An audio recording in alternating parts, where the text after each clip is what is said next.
Hello, everybody. My name is Autumn, and today I'm going to be talking about religion during the Renaissance.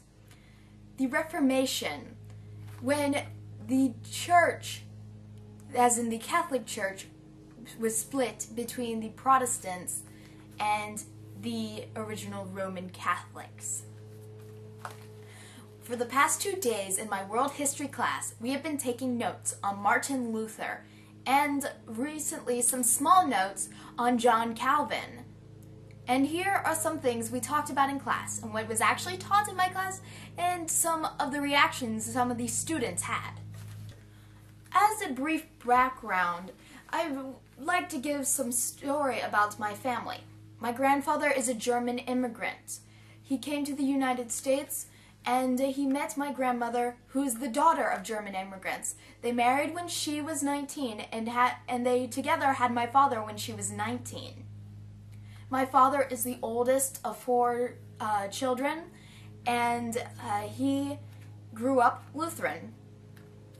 Now, that is one of the main denominations of Christianity there is in Germany, I believe. At least that's what I was taught in class. And it kind of makes sense due to the fact that my family is German. Interesting thing is that my father, once he turned 18, he never returned to the Lutheran Church. He thought that some of the teachings of the church were not appropriate, and that some of the way religion is taught versus the way science is, it didn't work for him, and so I think now, the last time I asked him, considers himself to be agnostic. My other family, my Uncle Bill is, I believe, I don't know where he stands. My Aunt Julie seems agnostic-ish.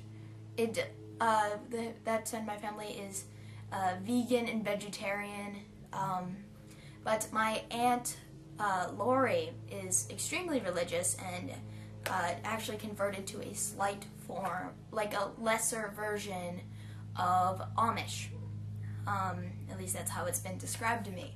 And she, for a while, cut off contact with my family, and for a while I wasn't seeing them.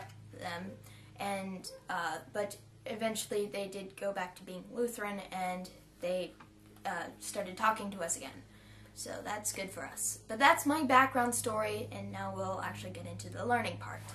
My teacher, when she started talking to us about Calvin, John Calvin, and Calvinism, she discussed some of the beliefs, which one of them is predetermination. And the class got confused by this, because many of those that I know of are Baptist. And they were saying, how can that be? God gives you free will. If he gives you free will, how can if you're going to heaven or hell, be predetermined? And I'm there thinking, of course, it can't be predetermined. If you have free will, it can't exist at the same time. They both contradict each other. And I'm kind of smiling to myself. He was real confused, and, you know, my teacher's trying to explain it to him, but she doesn't even understand it herself. And then he goes back to confirm, okay, so there's the Catholics and there's the Protestants. Then what's a Mormon? I kind of internally facepalmed a bit, but I had a realization.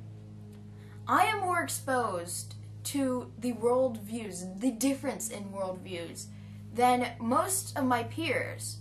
These kids lived very sheltered lives. They've all pretty much lived in the same small town as I have, and have only been in here and haven't experienced anything other than that. And they aren't introduced to other ideas.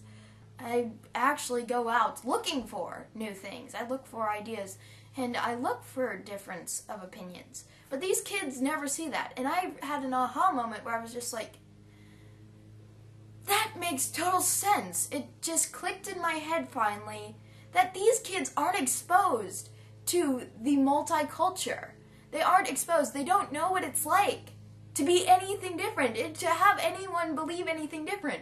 And that makes total sense, because when I say that I have a different opinion than you, then how are they going to react if they don't know how to react, if it's the first time they've ever encountered someone who doesn't agree and follow right behind them in their footsteps with their beliefs? I then proceeded to explain some of the crazier beliefs that the Mormons have, including the afterlife, where you kind of get your own planet and you have many wives and then you have spirit children and stuff like that. But it was a very interesting, eye-opening experience. So in my class, we've been studying this and we've been learning about the shift from being all Catholic to Catholics and Protestants. Protestants mean protester. Now, all this information that I've told you and all this experience has come from my world history classroom. That is an honors class. They're the same kids that I've grown up with since kindergarten. The kids that have followed me all throughout my years in school, that have been put in the honors program, and before that, the GT program, which was implemented in the elementary schools. Basically, advanced placement. My teacher is a very intelligent person. I have a lot of respect for her. She's brilliant and she loves art and she's a very worldly person. She's actually going to be the teacher who's taking students next summer to Rome and to another central place in Italy. I can't think of it right now because whenever I try to say and give enough information, some of it always disappears. But she's very smart. But in her classroom is something that I want to talk about at a later date. She has the giant "Don't Tread on Me" flag, full size, displayed in her classroom. My teacher is a member of the Tea Party, and she hates unions. And those are the things she's expressed right now. Besides love of guns and loves of hunting, but that's what my teacher has already expressed. But I have a lot of respect for her. I think she's a very intelligent person, and I respect her as a teacher. And I think she's honest and bold, and I respect that, and I respect her opinions. But anyway, that's something that's interesting about my world history class.